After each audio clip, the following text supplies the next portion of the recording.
Praise the lord. ఈరోజు మనం ధ్యానించాలనుకున్నటువంటి కీర్తన 19.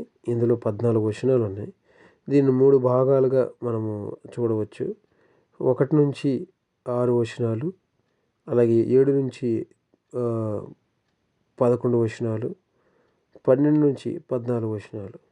1 నుంచి 6 వచనాలు సృష్టి ఎలాగూ మాట్లాడుతుంది అనేది ఉంటుంది. 7 నుంచి 11 వచనాలు ధర్మశాస్త్రము, దేవుని యొక్క ఉపదేశములు ఎలా మాట్లాడుతాయి, ఏం చేస్తాయి అనేది ఉంటుంది. 12 నుంచి 14 దావీదు ఈ సారాన్ని తన వ్యక్తిగతంగా భారముగా చేసుకొని, తన ఆత్మ భారముగా చేసుకొని దాన్ని ప్రార్థనగా మరల్చుకున్నట్లు మనం చూడవచ్చు. సో 1 నుంచి 6 వచనాలు ఎలాంటి మాటలు ఉన్నాయంటే, ఆకాశములే దేవుని మహిమను వివరించున్నాయి, అంతరిక్షము ఆయన చేతి పనిని ప్రచురపరుచున్నది. నిజానికి ఆకాశము ఆయన యొక్క మహిమను వివరిస్తుందంటే, నిజానికి ఆకాశానికి నోరు లేదు ఆయన మహిమను వివరించడానికి. అంతరిక్షము ప్రచురపరచడానికి తనకి నోరు లేదు. అది ఒక్కటే కాదు, 2 నుంచి ఆ వచనాలు చూస్తే, పగటికి పగలు బోధ చేయుచున్నది, రాత్రికి రాత్రి జ్ఞానం తెలుపుచున్నది. వాటికి భాష లేదు, మాటలు లేవు, వాటి స్వరం వినబడదు. ఒకవేళ మాట్లాడినా మనకు వినబడదంట సో ఈ మాటలు అవి ఏం తెలియజేస్తున్నాయి అంటే, ఆకాశములు ఉండడమే అవి దేవుడి యొక్క మహిమను వివరిస్తున్నాయి. అవి మాట్లాడాల్సిన అవసరం లేదు.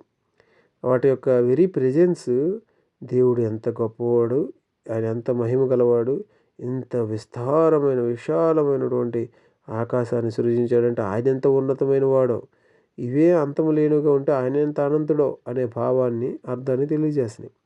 అలాగే అంతరిక్షము చూసినప్పుడు అందులో నక్షత్రాలు, గ్రహాలు, మెరుమెలు మెరిసే నక్షత్రాలు, జాబిలి, ఇవన్నీ ఎంత అందంగా ఉన్నాయి. వీటన్నిటినీ సూర్య ఇవి చూస్తే మన పాలపంతలు, తర్వాత మన సౌర కుటుంబం, మధ్యలో సన్, చుట్టూ గ్రహాలు, వీటన్నిటిని ఎంత చక్కగా అమర్చాడు ఆయన చేతి పని. భూమి గురించి చెప్పబడినప్పుడు కొన్ని మైల్స్ సూర్యునికి దగ్గర పడితే, జస్ట్ కొన్ని మైల్స్, ఫ్యూ మైల్స్ దగ్గరగా ఉంటే భూమి మంచుగడ్డ అయిపోద్దంట. అదే కొన్ని మైల్స్ దూరంగా అయితే, మంచుగడ్డ కాదు, అది వేడిని తట్టుకోలేక మనిషి జీవించలేడంట. అదే కొన్ని మైల్స్ దూరం అయితే ఐస్ అయిపోతుందంట. కానీ కరెక్ట్గా ఎక్కడ ఉంచాలో మనిషి జీవించడానికి అనుకూలమైనటువంటి వాతావరణం డిస్టెన్స్లో పెట్టాడు. సో ఇవన్నీ కూడా దేవుడు చేతి పనిని ప్రచురపరుస్తున్నాయి. పగటికి పగలే బోధ చేయుచున్నది, పాపం చేయవద్దు అని చెప్పి, వెలుగులో ఉన్న వెలుగు ప్రకారం నడుచుకోవాలి. రాత్రికి రాత్రి జ్ఞానం తెలుపుచున్నది. శ్రమల చీకటిలో ఎటు వెళ్ళాలో తెలియని పరిస్థితుల్లో ఉన్నటువంటి పరిస్థితులు రాత్రిని సూచిస్తుండగా, మార్గం కనబడదు, అంధకారం కనబడుతుంటుంది, ఒంటరితనం కనబడుతుంది. ఆ సమయంలో దేవుని యందు విశ్వాసం ఉంచి విశ్రాంతి తీసుకో అని రాత్రి బోధిస్తున్నట్లుగా చూడవచ్చు. వాటికి భాష లేకపోయినా రాత్రిపూట మనం విశ్రాంతి తీసుకుంటాం. పగటిపూట పాపానికి తావీయము. కారణం ఏంటంటే వెలుగులో ఉన్నాం. అలాగని రాత్రి పాపం చేయమని కాదు. వెలుగు ఏం చూపిస్తుందంటే, పాపం లేని జీవితం నువ్వు కలిగి ఉండాలని. రాత్రి ఏం చూపిస్తుందంటే, నీ కష్ట సమయంలో కూడా దేవుని యందు విశ్వాసం ఉంచి విశ్రాంతిలోకి వెళ్ళమని. ఆమేన్. తర్వాత మనము 7వ వచనం చూసినట్లయితే, యెహోవా నియమించిన ధర్మశాస్త్రము ప్రాణాన్ని తెప్పరిల్లజేస్తుందని, ఆయన ఉపదేశాలు హృదయాన్ని సంతోషపరుస్తాయని, ఆయన ధర్మము కనులకు వెలుగిస్తుందని, ఆయన యందలి భయము మనల్ని ఎప్పుడు కూడా ఆయన యందు నిత్యము నిలిచినట్లు చేస్తుందనే మాటలు మనకు కనబడతాయి. ధర్మశాస్త్రము ప్రాణం తెప్పరిల్ల చేయడం ఏంటి అంటే, అది యథార్థమైనటువంటి మార్గాన్ని మనకు చూపిస్తుంది. ఆ మార్గంలో మనం నడుచుకున్నప్పుడు, తెలియజేసినప్పుడు, యాక్చువల్లీ ప్రాణమును తెప్పరిల్ల చేయను అనే మాటకు హీబ్రూ చూస్తే, ఆ మాట తెప్పరిల్ల చేయడమే కాదు, మనకు పశ్చాత్తాపాన్ని కలుగు, రిపెంట్, రెస్టోర్, ఇలాంటి మాటలు కానీ, రెస్టోర్ అంటే తెప్పరిల్ల చేయడం అయితే, రిపెంట్ అంటే పశ్చాత్తాపం. ఎప్పుడైతే వాక్యం మనకు ఎదుట ప్రత్యక్షమవుతుందో మనల్ని అది పశ్చాత్తాపాలు చేస్తుంది. మన స్థితిని మనకు తెలియజేసి దేవుని స్థితిలోకి మనల్ని మార్చుకోమని మనం ప్రార్థన చేసేటటువంటి పశ్చాత్తాపాన్ని కలుగజేస్తుంది. సో అలాగే మన దేవుడి యొక్క వాక్యం అనుసరించి నడుచుకుంటున్నప్పుడు మన ప్రాణం ఎంతో సేద తీరుతుందన్నమాట. ఎక్కడ లేని సేద, విశ్రాంతి దేవుని వాక్య ప్రకారం గైకొన్నప్పుడు మనకు దొరుకుతుంది. ఈ లోకంలో ఇంకో మార్గం, ఎన్నో థెరపీలు ఉండొచ్చు, ఇంకేమేమో ఉండొచ్చు, కానీ వాటిలో ఎక్కడ కూడా దొరకనటువంటి విశ్రాంతి ఇక్కడ దొరుకుతుంది. అలాగే ఆయన ఉపదేశాలు హృదయాన్ని సంతోషపరుస్తాయి. మనకి హృదయ సంతోషం కొరకు లోకంలో ఎన్నో సోషల్ మీడియాని, సినిమాలని, రకరకాల పద్ధతులు, దుర్వ్యసనాలని ఎన్నో వారి హృదయాన్ని సంతోషపెట్టాలని అనుకుంటారు. మెడిసిన్స్ కానీ డిప్రెషన్‌లో ఉన్నవాడిని కూడా ఎవరిని ఈ మెడిసిన్స్ గాని ఏవైనా సైడ్ ఎఫెక్ట్స్ లేనిదంటూ ఏమీ లేవు. కానీ దేవుని యొక్క ఉపదేశాలు మాత్రమే దోషము లేనివంట, నిర్దోషమైనవి. అందులో తప్పించడానికి ఏమీ లేవు. No side effects. అవి మాత్రమే హృదయాన్ని నిజమైన సంతోషాన్ని ఇస్తాయి. అలా ఇవ్వగలిగింది ఇంకేమీ లేదు. అలాగే ఏ మెడిసిన్ అయినా ఎంత ఎక్కువ తీసుకుంటే అంత జబ్బులు పాలవుతాము. ఏ జబ్బు గురించైనా. కానీ ఈ మెడిసిన్, దేవుడి వాక్యమైన మెడిసిన్ ఎంత ఎక్కువ తీసుకుంటే అంత ఆరోగ్యవంతులం అవుతాం. No without side effects. So, Jehovah ఏర్పరిచిన ధర్మము మన కన్నులకు వెలుగిస్తుంది. ధర్మమే లేనప్పుడు మనం చీకట్లో వెళ్తున్నా మనకది చీకటని తెలియదు. మన ప్రవర్తన ఎలా ఉంది, మన యొక్క వ్యక్తిగత జీవితం ఎలా ఉందనేది మనం గ్రహించలేని స్థితిలో ఉంటాం. కానీ దేవుని ధర్మాన్ని మనం చదువుతున్నప్పుడు, తెలుసుకుంటున్నప్పుడు, వింటున్నప్పుడు అది మన కన్నులకు వెలుగిస్తుంది. నువ్వు చేసేది తప్పు అని చెప్పి. సో, 7వ వచనం, యెహోవా యందైన భయము పవిత్రమైనది, అది నిత్యము నిలిచును. మరి ఇక అది నిత్యము నిలిచునని ఉంది కదా! దానికి హీబ్రూలో మనం చూస్తే మనం ఎప్పుడు కూడా ఆయన యందు నిలిచి ఉండేటట్లు ఎల్లప్పుడూ అబైడ్ ఫర్ ఎవర్ అని ఉంటుంది. కేజేవీలో చూసినా మనకు కనబడుతుంది. సో, మనం ఎప్పుడు కూడా ఆయనలో నిత్యము నిలిచి ఉండేటట్లుగా యెహోవా యందలి భయము మనకు సహాయం చేస్తుంది. ఆ పవిత్రమైన భయము సహాయం చేస్తుంది. అంటే భయం దేవుని యందు భయభక్తులు కలిగి ఉన్నందున మనం పాపానికి దూరంగా ఉంటాం. అది కొరింథీలో ఒక మాట ఉంటుంది కదా! మనం దేవుని యందు భయము కలిగి మన శరీరముకును, ఆత్మకు కలిగిన సమస్త అపవిత్రత నుంచి మనం కడుక్కుందాము, పవిత్రపరచుకుందాం అనే మాట కనబడుతుంది. సో, దేవుని యందు భయం లేకుండా మనము ఒంటరిగా రహస్యమైన జీవితంలో పరిశుద్ధత కలిగి ఉండడం అసాధ్యం. భయము అంటే ఏదో వణికిపోయడం ఇలా కాదు కానీ దేవుడికి ఇచ్చేటటువంటి తీవ్రమైనటువంటి గౌరవం. ఎట్ ద సేమ్ టైం ఇలాగ నేను పాపంలో నడుచుకుంటూ వెళ్తే నా రక్షణ ఏమవుతుంది అనేటువంటి భయం కూడా చాలా అవసరం. రైట్. సో, 10 నుంచి వచనాల్లో మరి ఈ భయము దేవుని యందు దేవుని యొక్క ఉపదేశములు, ఆయన యొక్క ధర్మశాస్త్రము, అలాగే ఆయన యొక్క ధర్మము ఎంతో కోరదగినవి. బంగారు కంటే, అలాగే తేనె కంటే కోరదగినవి. మరి మనిషి సహజంగా 2 విషయాల గురించి ఆశపడతాడు. తన జీవితంలో సాధించాలనుకుంటాడు. ఒకటి ఆస్తిని, అంటే రెండవది ఏంటంటే ఆహారం, మంచి ఆహారం. అంటే ఆరోగ్యంగా ఉండాలనుకుంటే ఆహారం మంచిదిగా కావాలి కదా!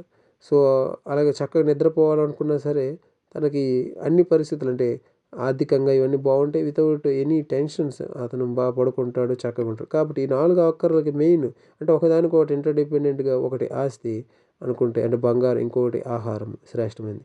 వీటిల కంటే దేవుని యొక్క ధర్మశాస్త్రం కోరదగినది. అంటే ఈ లోకంలో ఉన్న మరి దేనికంటే ఉత్తమమైందని చెప్పి ఈ మాట సెలవిస్తుంది. సో, వాటి వల్ల నీ సేవకుడు హెచ్చరిక నొందును. మరి సేవకుడికి కూడా హెచ్చరిక కావాలి. అతనికి కూడా హెచ్చరిక లేకపోతే ఎలాగూ? అలాగే ఒక సాధారణ మరి సేవకుడికే కావాలంటే ఒక సాధారణ విశ్వాసికి ఇంకెంతో కావాలి. మరి ఈ హెచ్చరిక, తను వెళ్ళే తప్పు రైట్ అని చెప్పేది ఒకటి కావాలి. సో, అది ఎవరు మరి 12వ వచనం చెప్తారు, తన పొరపాట్లు కనుగొనగలవాడెవడు? మరి తనంతట తాను ఎవడు పొరపాట్లు కనుగొనలేడు. అందుకోసం దేవుని యొక్క వాక్యం కావాలి. కాబట్టి నేను రహస్యంగా చేసిన తప్పులు క్షమించి నన్ను నిర్దోషిగా తీర్చు. ఇప్పుడు దావీదు ప్రార్థన మొదలైపోతుంది. మరి ఇదంతా తెలుసుకున్నాక, ప్రభువా నీ ధర్మశాస్త్రాన్ని నేను చూసినప్పుడు నేను పాపినని తెలుస్తుంది, నన్ను క్షమించు అని అడుగుతున్నాడు. మరి సత్యం తెలిసింది, కానీ మరి నాలో ఉన్న బలహీనతలు ఇవి, దురమ్మాన పాపాల్లో పడిపోకుండా నన్ను కాపాడు. నన్ను నీ సేవకుని ఆపు, వాటిని నన్ను ఏలనీయకు. నేను యథార్థవంతుడినై, నిందారహితుడినై, మరి నీ ఏళ్ళ అధిక ద్రోహం చేయకుండా బతకడానికి సహాయం చేయి అని ప్రార్థించి వస్తున్నాను. మరి అదే కంటిన్యూ చెప్తాను. నా నోటి మాటలను, నా హృదయ ధ్యానం నీ దృష్టికి మరి ఎలా ఉన్నాయి నా నోటి మాటలు ప్రభువా? అలాగే నా హృదయ ధ్యానము చాలా ఇంపార్టెంట్. ఎందుకంటే బైబిల్ చెప్తుంది, ఏవి సత్యమైనవో, ఏవి మాన్యమైనవి, ఏవి ఖ్యాతి గలవి, ఏవి న్యాయమైనవి వాటి మీదే మీ మనసు ఉంచుకోండి. ఎందుకంటే మనసు మొదటగా అపవిత్రమైనప్పుడు, మనసు మొదటగా మరి మలినమైపోయినప్పుడు, శరీరానుసారం అయిపోయినప్పుడు, లోకానుసారమైనప్పుడు, మరి ఆ మనస్సు శరీరానుసారంగా లోకానుసారమైనటువంటి శోధనకు లోబడిపోతుంది. అంతేగాని ఆత్మానుసారం నడుచుకోదు. మనకున్నది ఇవ్వబడిన మనస్సు ఒకటే. అది ఈదర్ శరీరానుసారంగానైనా నడుచుకోవచ్చు, లేదా ఆత్మానుసారంగానైనా నడుచుకోవచ్చు. ఆ మనస్సుకే అది ఆ ప్రయారిటీ అంటే చేసుకోవాల్సినటువంటి అవకాశం ఉంది. మరి ఆ మనసును దేనితో పోషిస్తున్నాం? న్యాయమైన వాటితోను, సత్యమైన వాటితో, దేవుని వాక్యంతోను, దేవుని యెడల ప్రేమతోను, అంటే ఈ మనసు ఎప్పుడు కూడా దేవుని కార్యాల పట్ల ఆలోచించడము, ప్రార్థన చేయడము, మెలకువగా ఉండడము అనేటటువంటి మనస్సు ఆత్మానుసారంగా నడుచుకోవడానికి మనకు సహాయపడుతుంది. లేనట్లయితే మన శరీర సంబంధమైన ఇచ్చలతో, కోరికలతో ఆటిలపైన మన మనస్సు సోషల్ మీడియా పైన, మూవీస్ పైన, ఇంకోటి పైన ఈ ఐహిక విషయాల పైన మన మనసు పెట్టుకుంటే అది మన శరీరానుసారంగా వెళ్ళడానికి సహాయపడుతుంది. కాబట్టి మనం ఆత్మానుసారమైన మనసు కలిగినట్లుగా ప్రార్థనను, వాక్యమును పొందుకొని దాని ప్రకారం జీవించినట్లు దేవుడు సహాయం చేయను గాక. ఇప్పుడు మరలా నేను 13వ వచనం కాసేపు ధ్యానించాలనుకుంటున్నాను. అక్కడ దావీదు భక్తుడు ఒక ప్రార్థన చేస్తాడు. పాపమును నన్ను ఏలనీయకమని. నిజం, ధర్మశాస్త్రములో ఉన్న వాళ్ళందరూ కూడా వారిని కూడా పాపం ఏలుబడి చేస్తుంది. వారినే కాదు, ధర్మశాస్త్రం కంటే ముందు ఉన్న ఆదాము కాలం వరకు కూడా పాపము ఏలింది అనే వాక్యం మనం రోమాపత్రిక 5వ అధ్యాయంలో చూడవచ్చు. సో కాబట్టి దావీదు అంటే ఏలడం అంటే ఏంటంటే ఆ పాపం ఏం చెప్తే అది మనం చేస్తాం. అది ఏలడం, అది ప్రభుత్వం చేయడం. నువ్వు ఇది చెయ్యి, ఇది చూడు, ఇది విను, ఇలా చెయ్యు అంటే మనకి ఏమాత్రం మనకు ఆప్షన్ లేదు. అది ప్రభుత్వం చేస్తుంది కాబట్టి దానికి అది చెప్పే ఆజ్ఞలకు మన అవయవాలు మనం అప్పగించేసుకుంటూ ఉంటాం. కానీ కొత్త నిబంధనలో మనకేం జరిగిందంటే ఆ ప్రాచీన పురుషుడిని, ఈ పాప స్వభావాన్ని దేవుడు సిలువ వేసి ఉన్నాడు, తీర్పు తీర్చి ఉన్నాడు. సో కాబట్టి ఈ మన పాపం విషయమే చనిపోయామని, పాపానికి ఇకను మన మీద ఏలుబడి లేదని దేవుని వాక్యం రోమాపత్రిక 6వ అధ్యాయంలో స్పష్టంగా తెలియజేస్తుంది. కాబట్టి మనం పాపం విషయమై నిర్బంధమయ్యలేము. మనల్ని క్రీస్తు పాపం నుంచి విమోచించి ఉన్నాడు. అంటే మనం పాపం చెప్పినట్టు చేయాల్సిన అవసరం లేదు. పాపానికి లోబడిపోవాల్సిన అవసరం లేదు. అది ఏలుబడి చేసే శక్తిని కోల్పోయింది క్రీస్తు మరణం ద్వారా. చనిపోయిన వాడు పాప విముక్తుడని తెలుసు కదా అని ఉంటుంది. మనం క్రీస్తుతో పాటు చనిపోయాము. కాబట్టి పాపానికి మన పైన డిమాండ్ చేసి ఆర్డర్ చేసేటటువంటి రైట్స్ లేవు. మనం చెప్పాలి, పాపమా, దేవుడు నన్ను విమోచించి ఉన్నాడు, నేను లోబడను. ఎందుకంటే ధర్మశాస్త్రం ఉన్న వాళ్ళే వారి మీద పాపం ప్రభుత్వం చేస్తుంది. కృపకు పాత్రులైన వారి మీద పాపం ప్రభుత్వం చేయలేదు. అయితే మనము పాపానికి ఏ విధమైనటువంటి అవకాశం అంటే కంపల్సరీగా లోబడిపోవాల్సినటువంటి శక్తి దానికి లేదు. ఆ సత్యం మనల్ని స్వతంత్రులను చేయను గాక. మనం దేనిని విశ్వసించాలంటే, దేనికైతే మనం అవయవాల్ని సాధనములుగా అప్పగించుకుంటామో దానికే మనం దాసులము. అది మన అవయవాల్ని దేవుని కొరకు, నీతి కొరకు, దేవుని కొరకు వాడితే అది నీతి సాధనలుగా పనిచేస్తాయి, దేవుని కొరకు వాడబడతాయి. అదే దుర్నీతి కొరకు అప్పగించుకుంటే పాపానికి దాసులుగా మారుతాము. కాబట్టి ఆ నిర్ణయం మనకి ఇవ్వబడింది కదా. ఆ నిర్ణయం తీసుకోగలిగిన శక్తి మన పరిశుద్ధాత్మ ద్వారా పొందుకొని ఆ శక్తిని వెంబడించినట్లుగా మన మనస్సును, అంటే ఆత్మను వెంబడించినట్లుగా మన మనస్సుకు తర్ఫీదు అవసరం. తర్ఫీదు ప్రార్థన ద్వారాను, వాక్యము ద్వారాను, మన హృదయ ధ్యానము ద్వారాను ఆ తర్ఫీదు అనేది ఇవ్వబడుతుంది. అప్పుడే మనం ఆత్మానుసారం నడుచుకోగలం. కాబట్టి దావీదు చేసినట్లుగా మనం ఈరోజు ఈ ప్రార్థన చేయవచ్చు. అంటే నన్ను ఏలనీకి, ఎందుకంటే మనలో అనేక మంది ఇంకనూ పాపం ఏలుతుంది. కారణం ఏంటంటే మనమే దానికి దాసులుగా అప్పగించుకున్నాం. ఈరోజు మనం నిలువుగా నిలబడి దేవుని కృప కొరకు కొనిపెట్టుకొని ప్రార్థన చేసుకుని పరిశుద్ధాత్మ శక్తి ఉంది పాపానికి ధైర్యంగా నో చెప్పవచ్చు. అది చెప్పిందంతా చేయాల్సిన అవసరం మనం లేదు. ఈకను మన శరీరానుసారంగా నడుచుకోవడానికి శరీరానికి రుణస్థలము కాము అని రోమాపత్రిక 8వ అధ్యాయంలో మనం చూడవచ్చు.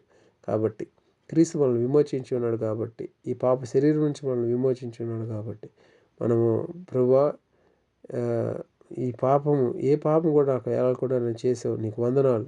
పాపమా, నువ్వు నన్ను డిమాండ్ చేయడానికి లేదు, ఆర్డర్ చేయడానికి లేదని మనం పాపంతో చెప్పేవారంగా కూడా ఉండాలి. సో దేవుడు ఈ మాటలు దీవించును గాక. దేవుడు మనకు అట్టి కృపను శక్తిని ఇచ్చాడు కాబట్టి మనం పాపం చెప్పినట్లు నడుచుకొనక ఆత్మానుసారం నడుచుకుందాం గాక. ఆమేన్.